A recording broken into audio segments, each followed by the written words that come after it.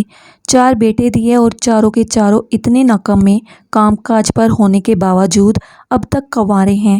امی نے آخر میں روایتی ماؤں کی طرح رونا شروع کر دیا تھا۔ مجھ کو بس امی کی اس عادت سے ہی ڈر لگتا تھا۔ میں نے آخر ان پر ہی ساری بات چھوڑ کر اپنا دامن چھڑوا لیا تھا۔ میں رات کو اپنی اسٹڈی میں بیٹھ کر اپنی گزری ہوئی زندگی کے بارے میں سوچتا رہا۔ پیسہ اور عہدہ انسان کی ذات پات اور اس کے سارے عیب چھپا دیتا ہے، اور ایک ٹھنڈی سانس بھر کر اللہ تعالیٰ کا شکر ادا کیا کہ اس نے مجھ کو میری حیثیت سے بڑھ کر نوازا تھا۔ چند ہی دن میں امی نے خاور حیات سے بات کی تو وہ تو جیسے رضامند ہی بیٹھے تھے، فوراً ہاں کر دی، لیکن میں نے امی سے کہا کہ میں ثمینہ سے اس کی رضامندی پوچھے بنا شادی نہیں کروں گا، اور پھر میں نے اس سے بات کر کے اس کو اپنے بارے میں ایک ایک چیز بتا دی، اور جواب میں اس نے ایک ایسی بات کہی کہ جس کو سن کر میں نے ایک پل میں فیصلہ کر لیا کہ یہی لڑکی میرا نصیب بنے گی۔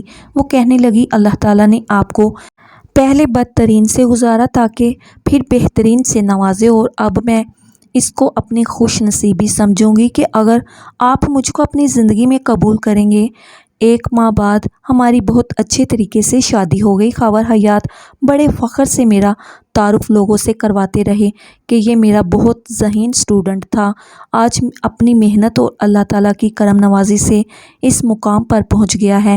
میں لوگوں کے چہرے دیکھتا رہا، مسکرا مسکرا کر ان سے مبارکباد وصول کرتا رہا۔ ثمینہ میری طرف دیکھ کر شرمیلے انداز میں مسکرا رہی تھی۔